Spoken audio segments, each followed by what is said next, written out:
Good afternoon and welcome to the Economic Standing Policy Committee for Wednesday, March the 16th. Hope everyone's doing well, enjoying the nice weather out there.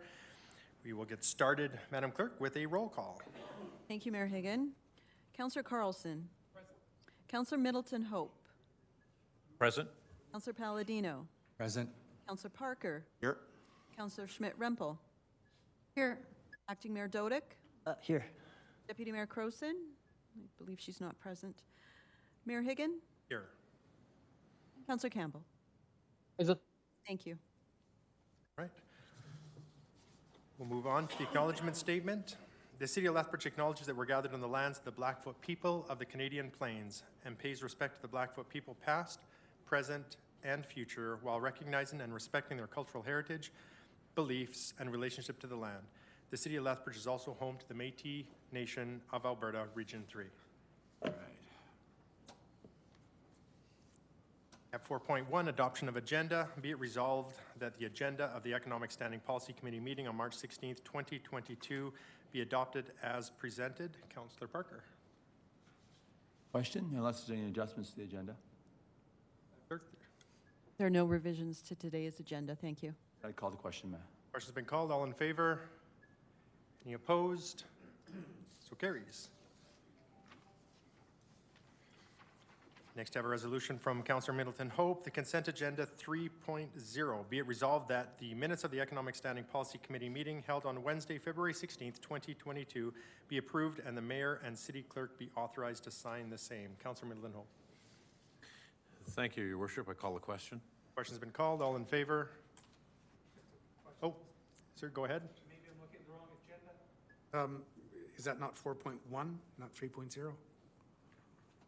Consent agenda. Oh, you are right. 4.1 in this agenda, but on the actual resolution is 3.0. So I don't know if it makes a difference. I just wanted to make sure. When should we have, Madam Clerk? 4.1. Thank you. 4.1. If we could have a question call on that again. All in favor? Any opposed? So carries. Thank you.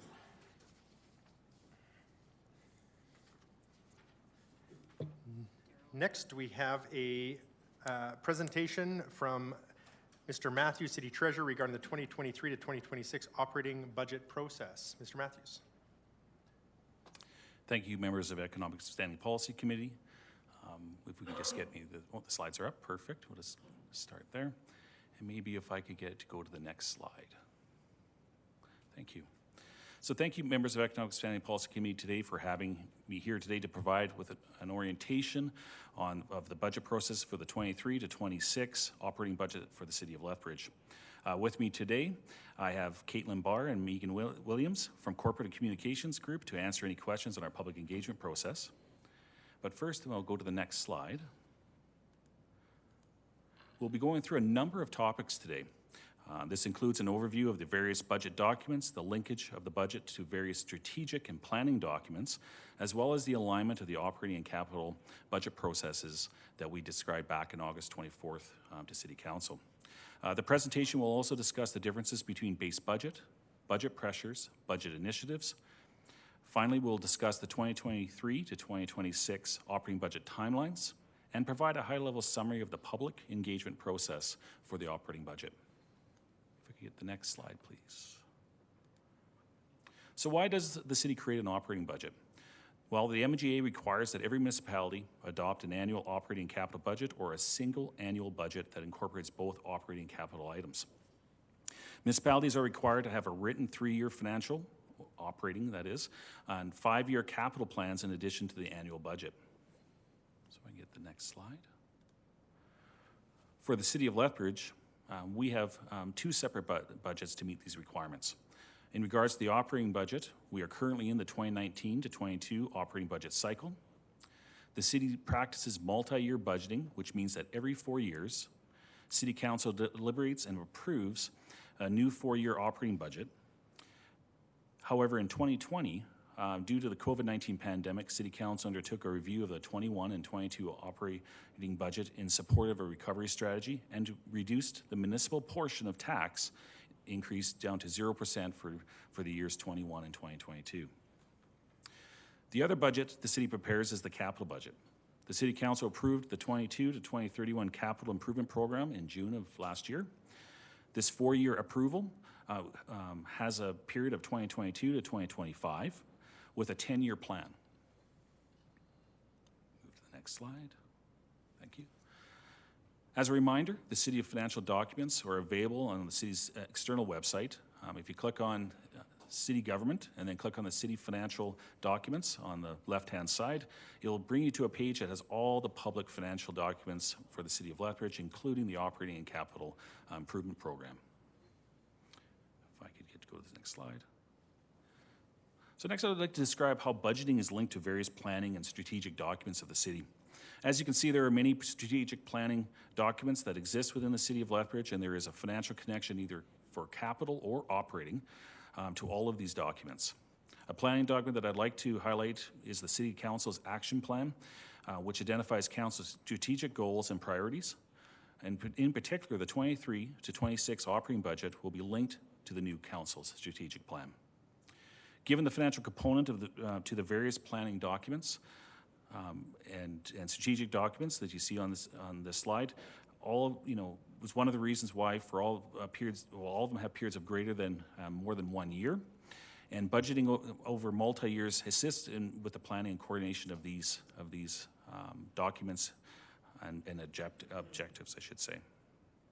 As part of the recommendations from the streamlining of the operating budget that were approved back in August of 2021, administration will seek guidance and direction by undertaking a preliminary reviews of potential operating initiatives to meet Council's strategic priorities within the Council Action Plan in July of this year.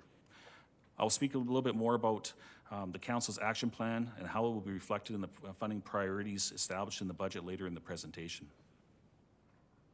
Moving on to the next slide. So just for some context, this graph demonstrates the breakdown between the two types of budgets, both being the operating and capital budget.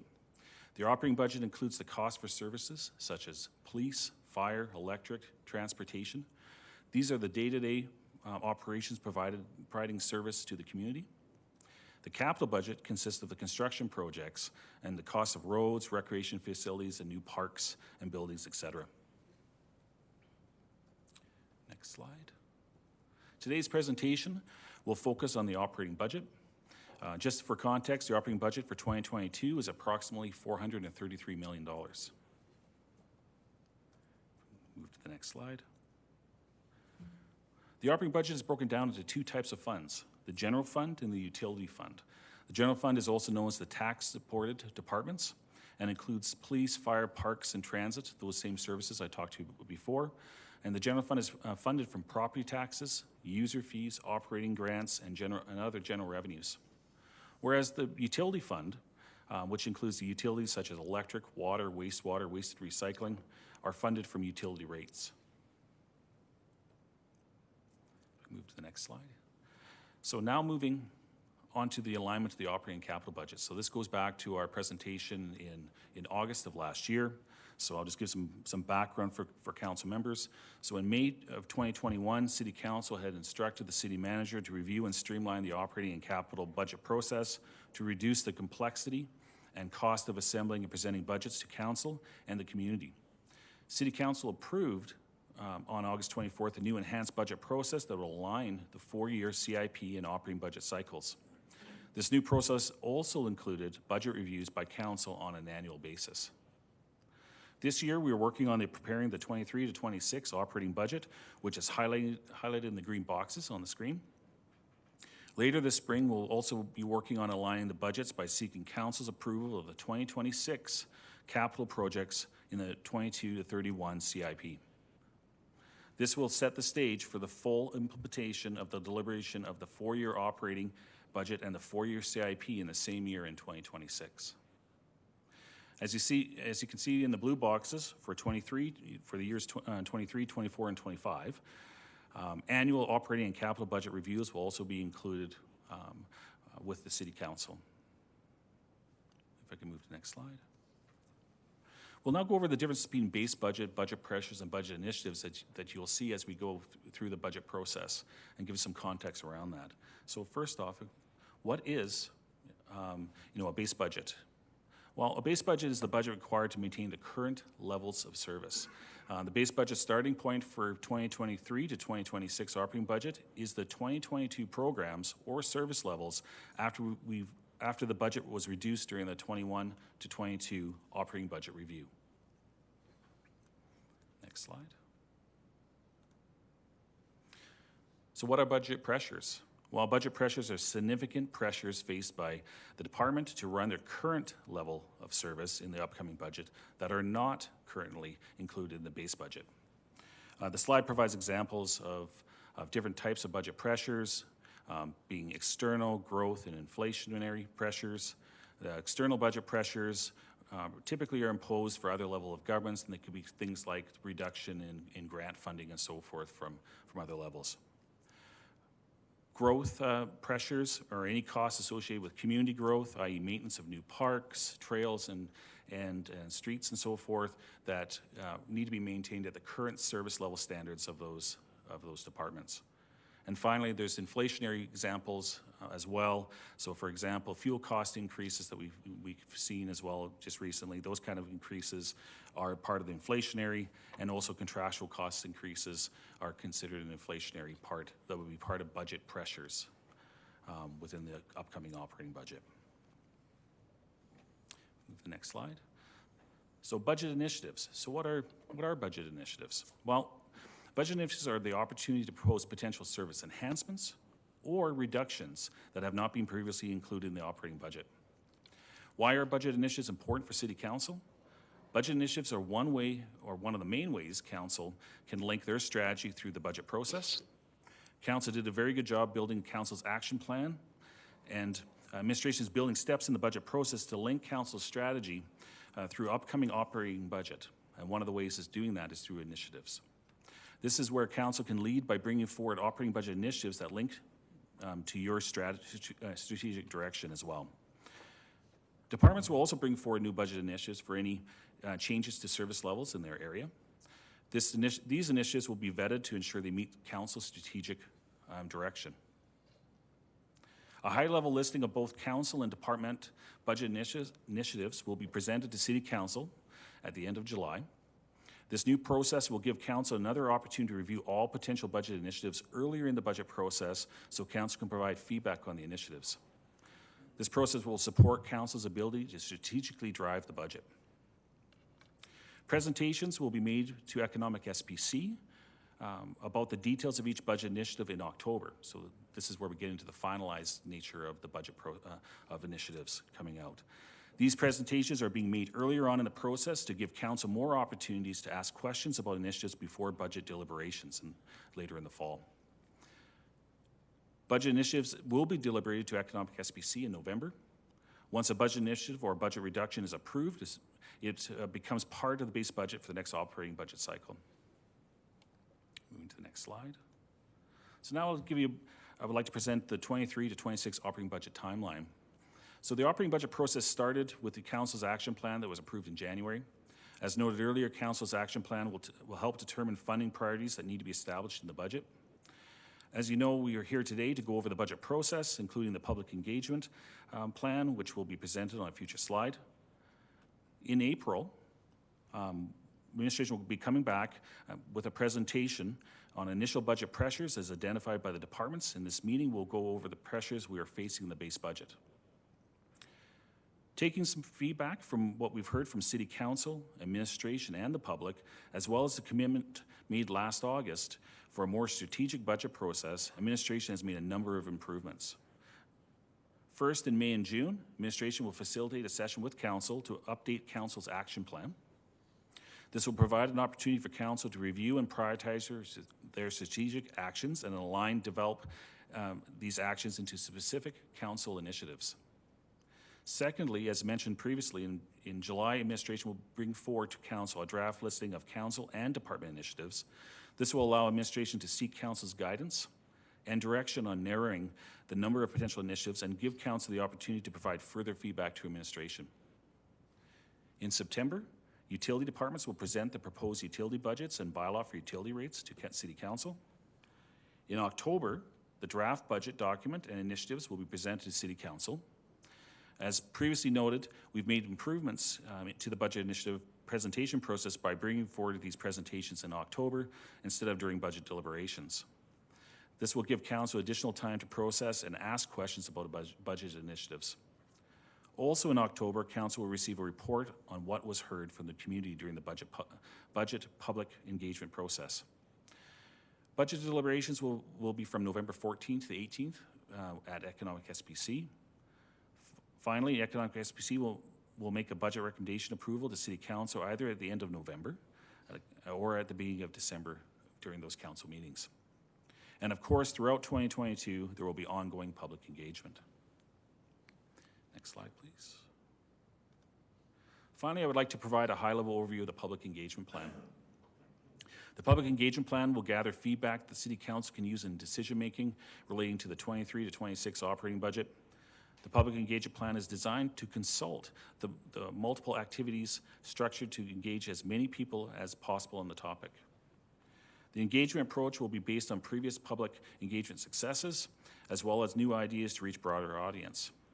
As noted on the slide, there will be a number of engagement tools utilized for public engagement, including the Community Satisfaction Survey, the online budget allocator tool, the household postcards coming out, and in-person community events. Our corporate communications department will bring further details on the operating budget engagement communications plan to Governance SPC on March 24th. This will include the questions to be asked in the Community Satisfaction Survey. With that, I would like to thank you for your time to presenting on the budget process, and I'm available for any questions.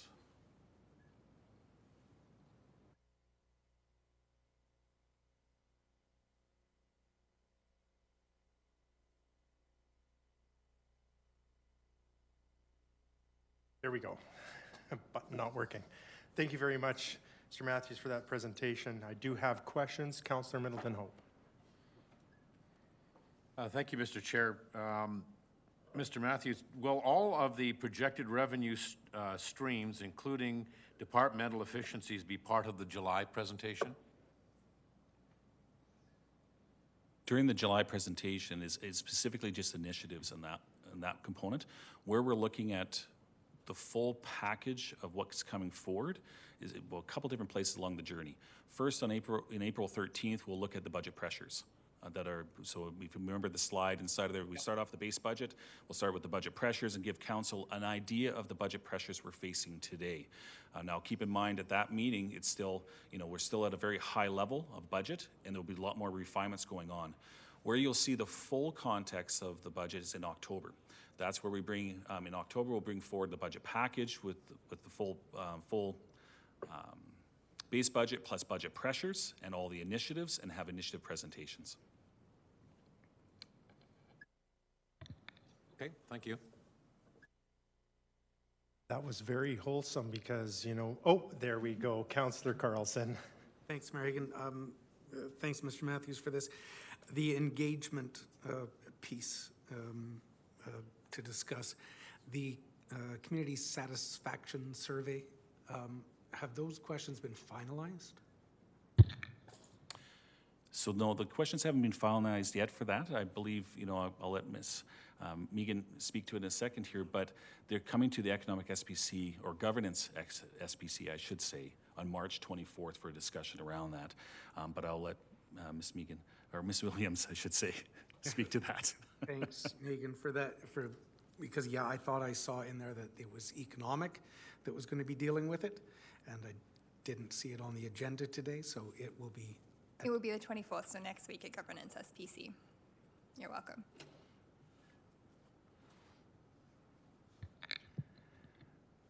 Can I put a plug in that any member of council can attend any of those SPCs, and if you'd like to have some input into the Community Satisfaction Survey questions, that would be an excellent meeting to attend.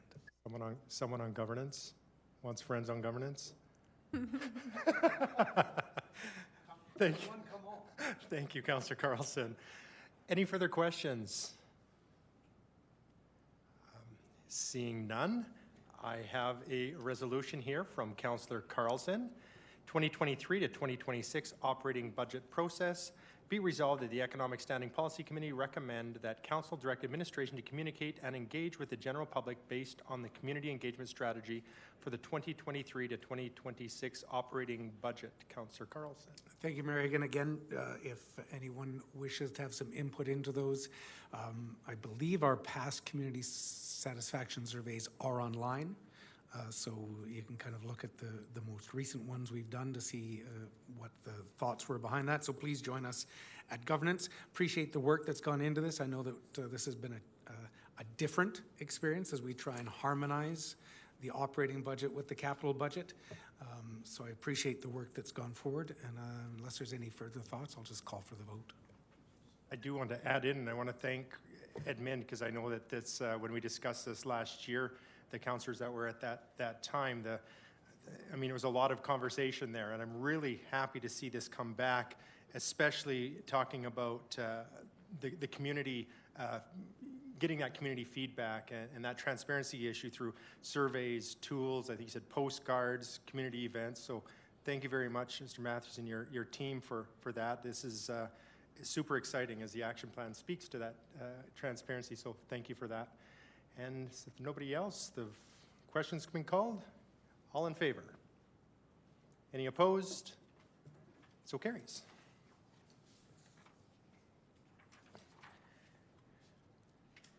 Next, we have a submission, and this is 6.1, benefit-driven procurement strategy update.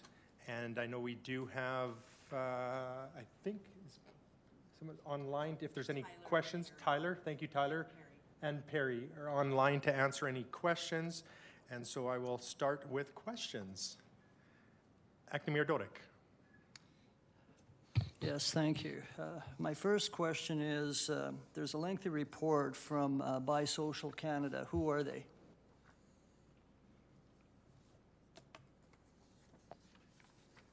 I can take that question, and Tyler, feel free to jump in if there's more. BiSocial Canada is the consulting firm that we've engaged to support us with this project. How much did that cost? I can pull that exact number up for you. The cost was $58,675, and it was a joint effort between Indigenous Relations and Procurement. Okay, and my training as a lawyer, whenever I have expert witnesses or expert evidence, before someone can give expert evidence, you want to know what their qualifications are. I've Googled BiSocial or BiSocial Canada, and I've seen some nice information on there. But exactly what are their qualifications, or do you know? So I would suggest that first we ran a formal process that put forward a rigorous questioning line and defensible evaluative criteria.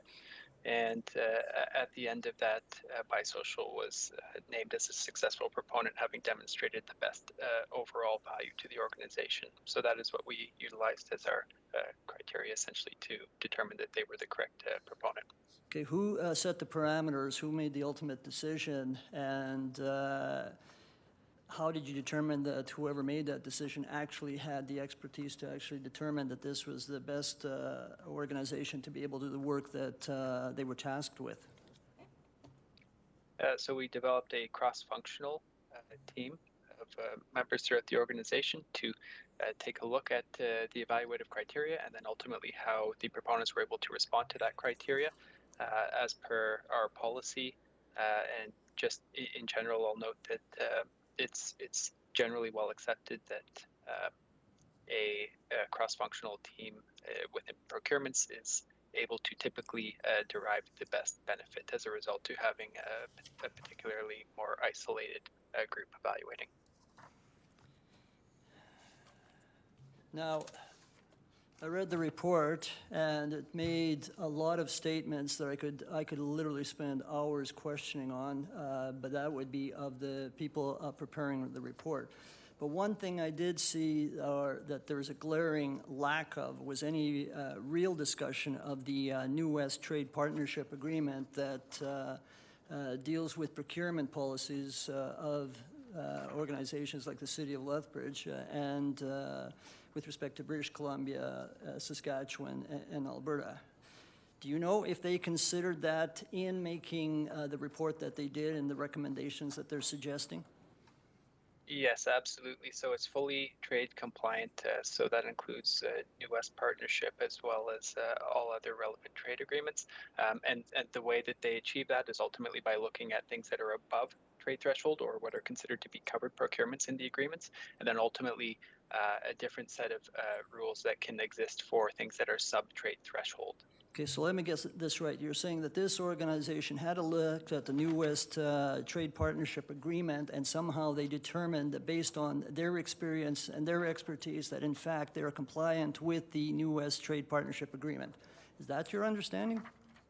This is correct. Okay. Do you know if a legal opinion was obtained with respect to that, bearing in mind that there are legal consequences with respect to breaches of that trade agreement? Yes, so we frequently collaborate with our legal team for information and certainly advice as it comes to really making sure that all of our procurements are ultimately defensible. Okay, but you agree with me that at least in the report, there's no indication that in fact that occurred and that in fact that there is compliance with the New West Trade Partnership Agreement? Correct, yes. And so I will note that we, or through BiSocial, we have a recognized expert who was a former director of City of Calgary that was also helping to shape this. Now, I have a few more questions, and I've asked a lot more than, and I'm sure that other people have questions, but I would like to get back in the queue because I do have a few more questions, so I'll just pass it on to someone else for the time being. Thank you, Acting Mayor. I do have questions from Councillor Middleton Hope. Thank you. Just in regards to the overall report, or I guess the tenor of the overall report, what was the impetus behind this? What was the purpose of putting together this report and conducting this analysis? It seems to have a bated conclusion, and I'd like to explore that after you've provided an explanation. Perry? Happy to jump in there. Tyler, feel free to add in. So the origin story of this project begins with the City Council's approval of the work plan in response to the National Inquiry into Missing and Murdered Indigenous Women and Girls.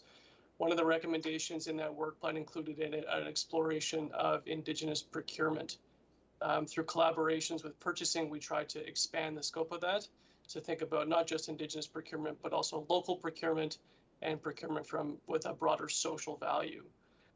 Through engagement with our community partners and internal colleagues, there's also a suggestion to look at environmental lens as part of procurement. So those kind of four areas, Indigenous, local, social, and environmental, are the four lenses that we're looking at through this project. And that's the council directive to begin this work was back in January of 2021. Okay, thank you. Can you comment on,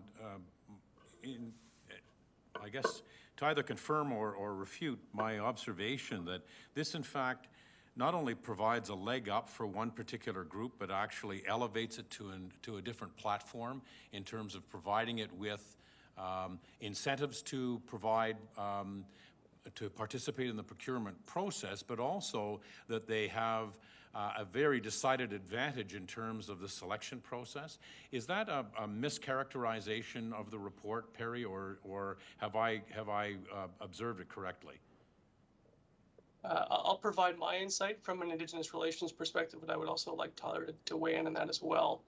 I don't think it's a leg up. I think we might see this as a balancing of understanding the historical barriers that Indigenous and other equity-deserving groups have had when it comes to adequately engaging with opportunities to do business with public sector organizations. And this is a shift we're seeing across Canada and internationally. We see the government of Canada, the governments of Yukon, other municipalities such as the City of Calgary, City of Edmonton, Regional Municipality of Wood Buffalo, all trying to explore what this aspect of our relationship and reconciliation looks like. That is only one component of this broader project, though. As I mentioned, it's also focusing on local procurement and thinking of ways that the city can support, in one aspect, the economic recovery of our community after a pandemic. So I wouldn't suggest that the Indigenous procurement aspect is the only thing that this project is looking at. Because it's the origin story, it's a central component, and given the city's historical commitments to reconciliation, again, that's one of the main components, but it is not the only component. The local component is an extremely important aspect of benefit-driven procurement, as we have seen it take shape in other cities across Canada, as is the social and the environmental. Last comment, would we be better positioned to support various groups, whether they're Indigenous or otherwise, to work through the process, to provide a more effective presentation and or proposal, rather than providing one particular group an opportunity that perhaps other groups do not have? So again, I think all groups have the opportunity to engage with us as business partners. However, like any government bureaucracy, there are always challenges in engaging with that, and those are challenges faced by all groups. However, when we look at the historical barriers faced by not only Indigenous peoples, but all equity-deserving peoples in our community and across Canada, education and awareness are incredibly valuable in helping kind of to simplify the process or provide more education on how to engage with us as business partners is absolutely within scope of what we're looking at. And what is our role, and also trying to be conscious of not trying to overstep into different business entities have trade secrets. They have ways of engaging with us, and that is tried and tested through experience. But more information that we can provide about how to engage with us, how to navigate those procurement portals, those procurement opportunities, that's definitely in scope of what we're looking at. So you would be just as willing to work with the YWCA as an example? We have been engaging with the YMCA on this project. They were part of one of the engagement sessions. And I think that this is a broader opportunity for the community, trying to, from a really nuts and bolts perspective, trying to keep the value of the economic impact of the, building on Mr. Matthews' presentation, that large economic impact that the city of Lethbridge has, trying to keep as much of that value as local as possible. And again, building on Councillor Dodik's comments, ensuring that the way we do that is fully compliant with our legal responsibilities, but in a way that builds upon Council's action plan, the municipal development plan, and the needs of our community as identified through the various master plans and projects that we've done. Thank you for your responses. Thank you, Mayor Dodik.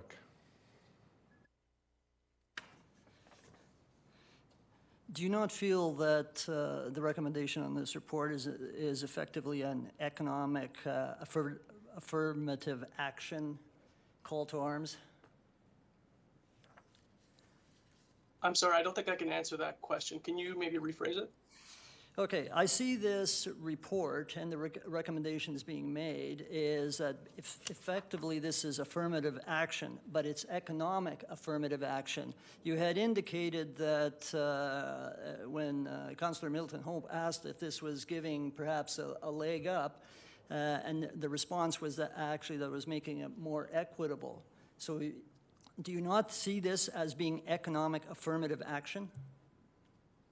I don't know if I want to use that language because I know that language is a bit complicated and a bit political. Okay. What I would suggest is that this is an opportunity for us to provide a more equal economic playing field for all groups in the community, business or nonprofit or otherwise, social enterprise, for example, to engage with us as business partners. Okay, well, that puzzles me a little bit because one of the recommendations or one of the suggestions at page 32 of the report and uses as an example about perhaps amending the procurement policies, and it says, for example, amending it so that original artwork, this section could be amended to highlight purchasing of art from Indigenous groups or artists or to leverage other benefits-driven procurement objectives. Does not suggest, or is that not suggested that the report is really being driven to benefit one group of folk over the rest of the citizenry? You don't see that? So to go back to the original scope of this project as council approved back in January of 2021, the focus was initially to focus on Indigenous procurement as a strategic opportunity in line with the Truth and Reconciliation Commission and approved the Truth and Reconciliation Commission implementation plan approved by City Council. And so that was the original scope of this project was to specifically look at equity deserving groups, including Indigenous peoples. So that is likely why the heightened emphasis on those groups is in the reporting so far, is because that is the origins of this project. As I mentioned, we tried to expand upon that scope to think about the broader impacts of our purchasing from a social lens, a local lens, and an environmental lens to make this a more well-rounded project. But by definition, doesn't equity mean equal? Equality means equal. Equity focuses on perhaps putting measures in place to ensure that everyone has a level playing field. Okay, thank you. So my question is probably going to go to either the city manager or to the city treasurer.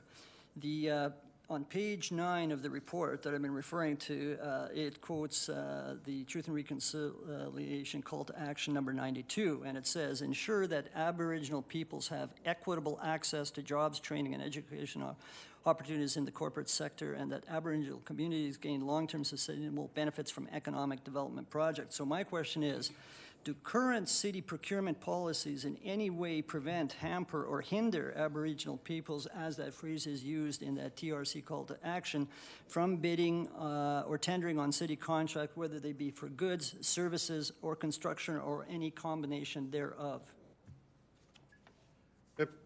Through the mayor. So I'll start, and then I'll ask Mr. Matthews or Mr. Cascar to weigh in on the specific details. So as far as hampering, I'll go back to the comments about equity and level playing field. I think what we're looking at is some of the social value objectives, or a more triple bottom line approach, which economic, environmental, and social, where some procurement is typically focused on low bid meeting specifications. And when you factor in what I would call total cost of ownership or other factors, that may change that evaluation. So I don't know if that's answering your question, but I'll let Tyler maybe add to that. Maybe I'll rephrase it. Has there been any time in the history of Lethbridge that Aboriginal peoples have in any way been prevented from bidding on either city goods, services, or projects? Ever? Not that I'm aware of. Okay, I only have a couple more, and that is, it's mentioned in the report, and I'm sure you haven't got to that point yet, but at page 27 it says, both city staff and members of the business community share concerns about time and resource requirements for additional administrative that could be attached to the strategy, and then it gives a list of what can be involved. Has, at this point in time, any consideration being given to assess the amount of additional administration time, perhaps additional employees that might be required to actually pursue this policy, should it be approved by council at some point in time? So yes, we've taken a look. Certainly, we run typically about 250 to 300 defendable processes every year, and so I would estimate that there's going to be approximately 1 hour of an additional work. Okay, so you're saying in a year 250 hours?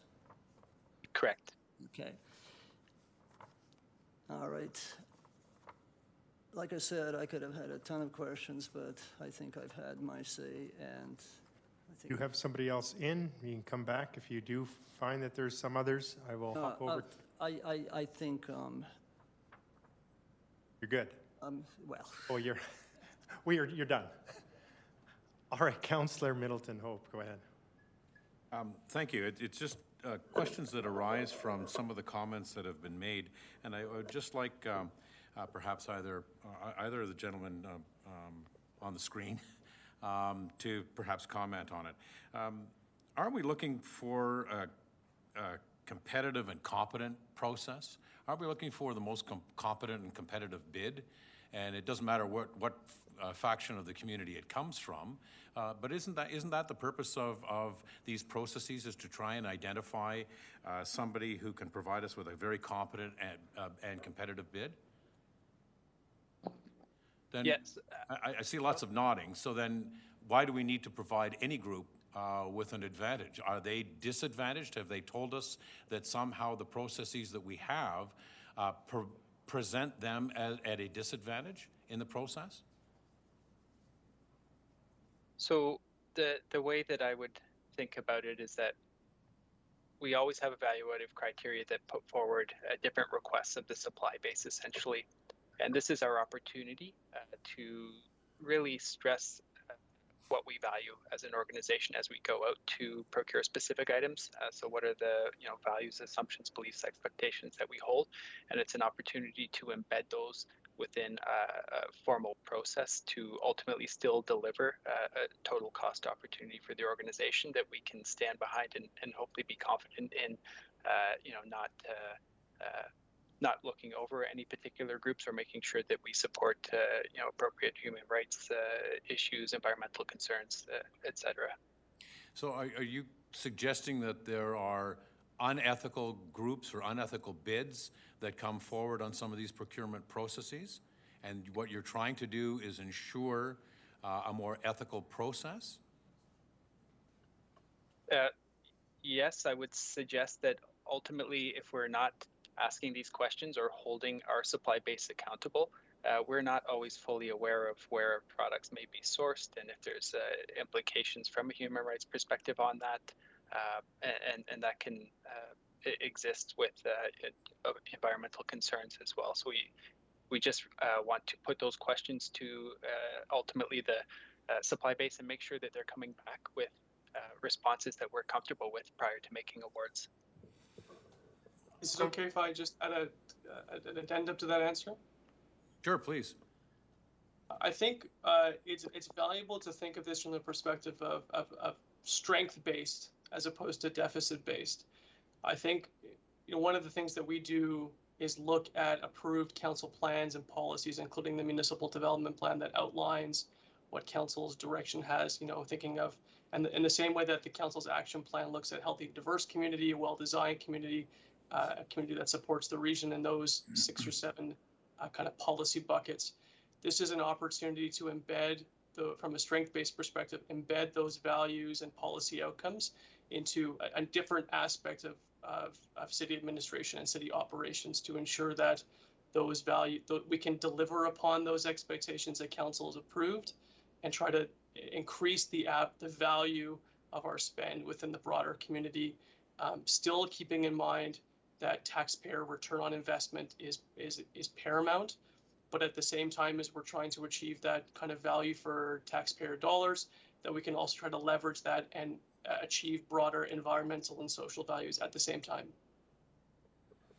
And if I can just have one more question and just a comment, but in regards to, you indicated surveys and so forth and reaching out to, I presume, a broad cross-section of the community.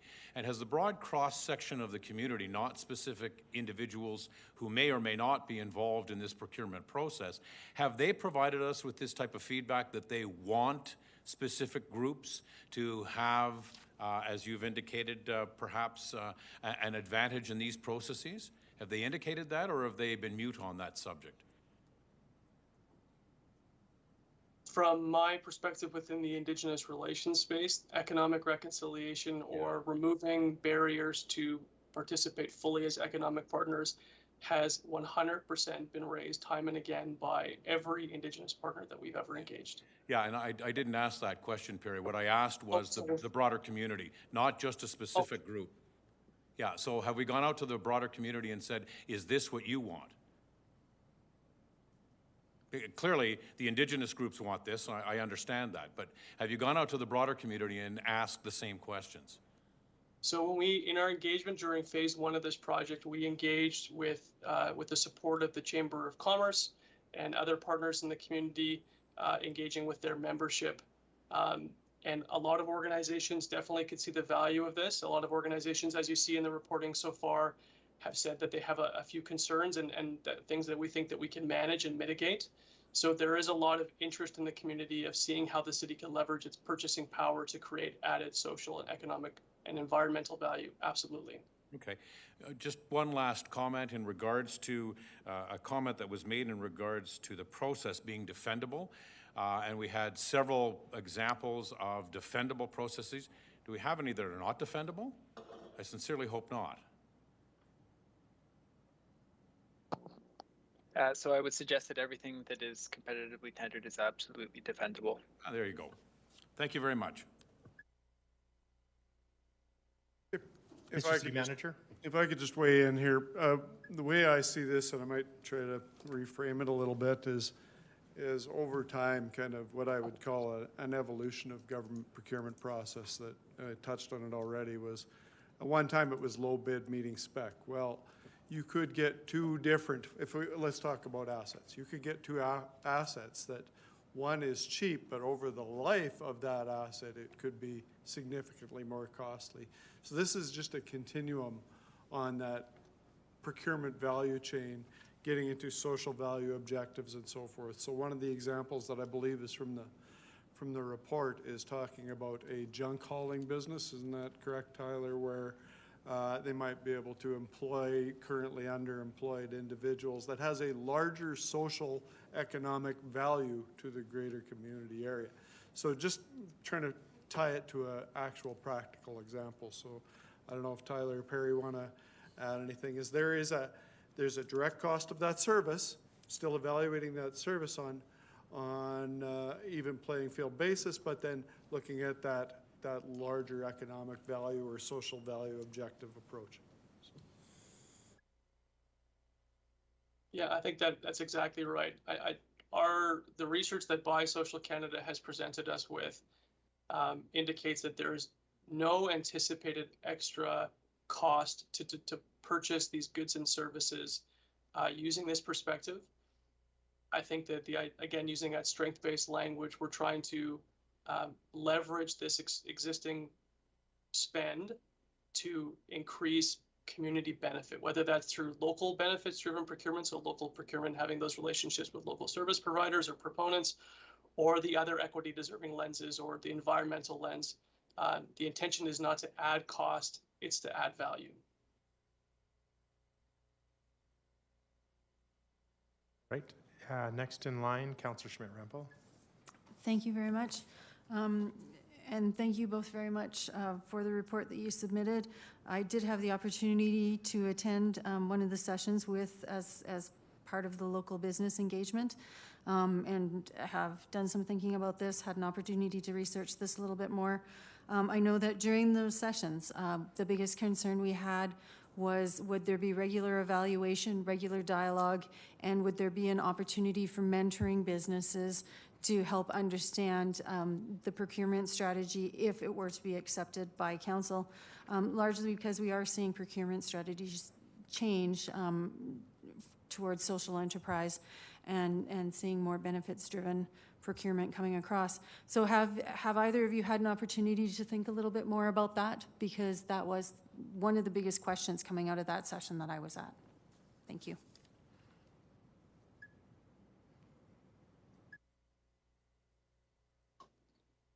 Go ahead, Tyler.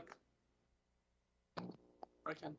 Thanks, Perry. No, absolutely. We've had time to definitely consider that. And one of the options that we've been taking a look at is, if adopted, rolling out a series of webinars effectively that would be open to the general public, so anyone would be able to participate, understand how they could put forward more compliant bids, thereby reducing the impact of what can be perceived to be a potential barrier to entry for some proponents.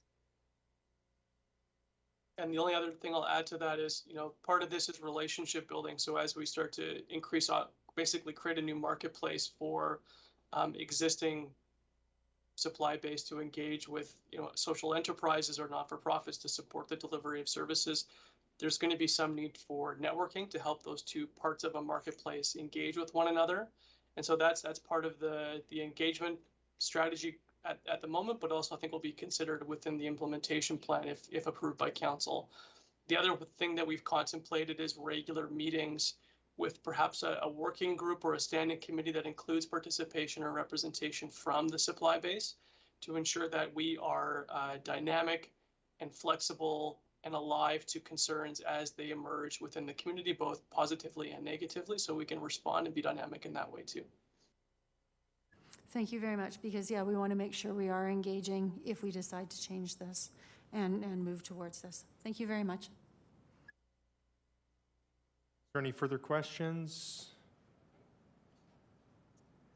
Seeing none, I will read the resolution. Resolution, and I'm sorry, Councillor Croson is not here, so I'm not sure who sponsored it. Councillor Carlson? Okay, benefits-driven procurement strategy update, the tongue twister of the day. 6.1, that the Economic Standing Policy Committee receive the report for information. Councillor Carlson?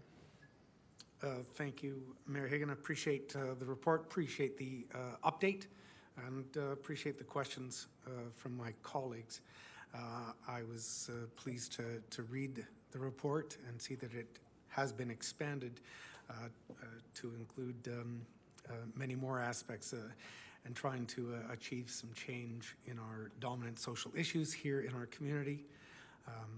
Things like mental health, addiction supports, homelessness response, poverty and inequality measures, education and employment training, and does target a wide base of priority populations in our community, our Indigenous folks, our youth, young adults, seniors, immigrants and refugees, women fleeing violence, families with children, people with disabilities, those facing mental health and addiction, and low-income households. So I'm pleased for the update, and I look forward to further updates as we progress. Thank you. Acting Mayor Dodek.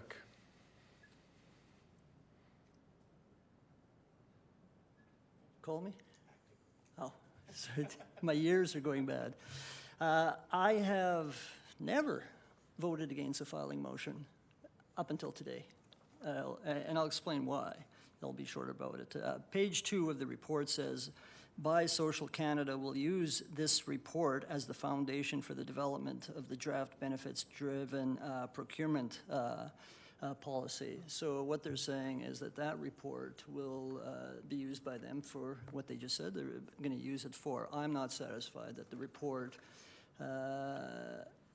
is of such a nature that we can rely on it from the point of view that you're dealing with people that are theoretically I have to be careful here how I phrase this, but I'm not satisfied that they're in a position to be able to give the report that they did, so I can't in all good conscience have a report or vote to file a report that I personally don't believe in. Now, I just want to add, the best intentions always, it seems unfortunately, to unintended consequences. The answers were quite clear that there perhaps are perceived barriers in terms of the procurement policy, but there aren't any actual barriers. And I think that going down this road, we're going to create a situation where there's creeping resentment.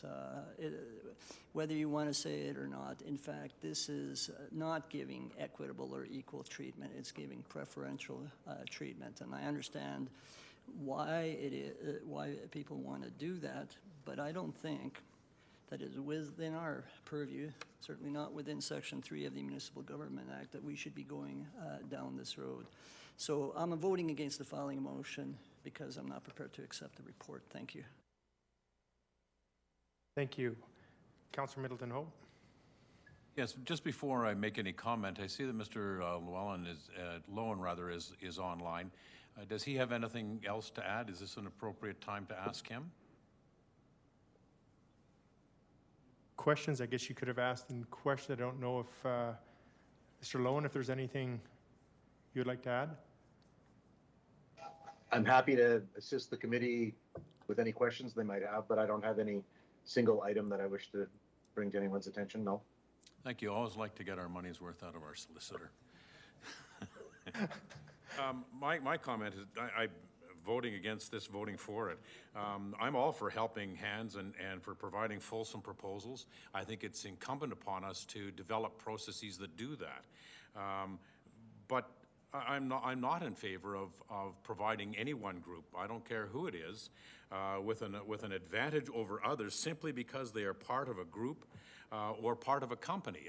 This is tantamount to saying that company X, Y, or Z should be provided with an opportunity to be heard over and above company, say, Y or Z. And for that reason, I'm not in support of this filing motion, so I'll be voting against it. Any further? I would just want to add a few comments. And I appreciate the debate, the questions and debate from my colleagues. Anytime in the past and it's been, you'll remember, I'm sure those councillors that were on during my last 2 terms, I'd ask questions many times about our process for how we deal with bid processing, et cetera. And I would always get back, because I would bring in biases that businesses or individuals out there thought that they went through. And the answer every time was, we have a fair and equitable process. Time and time again, I've told that this process the city has in place is fair and equitable. And not being an expert in this field, when I hear that, I believe that that's the case. I think we're fair and, again, equitable with our procurement process. And so I think I probably have to agree with my colleague, Acting Mayor Dodick, that I don't think I've ever voted against a filing motion, and I won't guarantee that, but from what I recall. But this, in hearing the debate and stuff that came on throughout and the questions, I will be voting against this filing motion. And there's no further debate so I will turn it back to Councillor Carlson. The question's been called. All in favor? You opposed? Mayor Higgin, I'll do a roll call. Okay. Roll call, please. Councillor Middleton Hope. Opposed. Councillor Palladino. Councillor Parker. Opposed. Councillor Schmidt-Rempel. In favor. Acting Mayor Dodick. Opposed. Mayor Higgin. Opposed. Councillor Campbell. In favor. And Councillor Carlson. In favor. 5-4-4, so it is defeated. Defeated. And we will move on.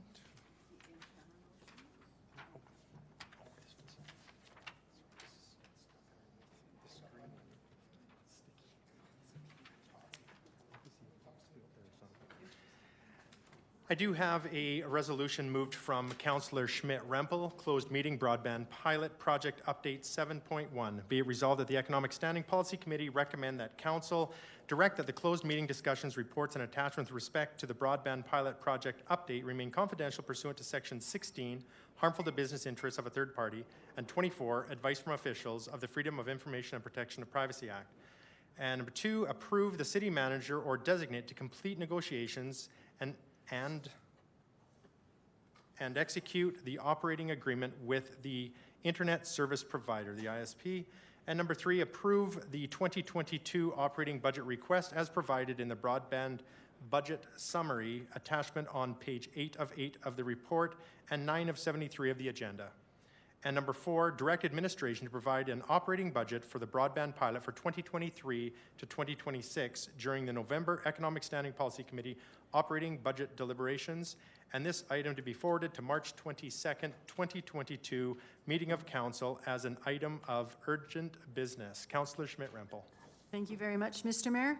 Broadband strategy is an important part of our city's growth, economic recovery, and competitiveness in attracting business and investment. Our action plan calls for the completion of a broadband pilot project, and this certainly achieves that. If there are no other comments from other members of council, I will call the question. Other comments? Hearing none, I'll take that as your called the vote, and voting's been called. All in favor? Any opposed? That carries.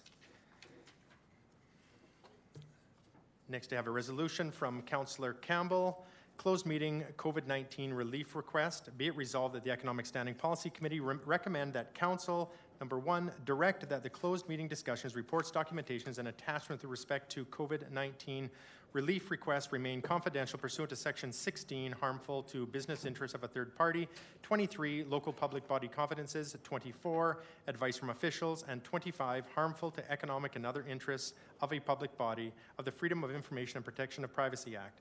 And number 2, rescind their below decision on October 20th, 2020 regarding the COVID-19 relief request framework, which is further be resolved that that COVID-19 relief request framework as provided in the attachment be approved. And this item be forwarded to the March 22nd, 2022 meeting of council as an update of urgent business. Councillor Campbell. I'll open it up. Is there any questions on this?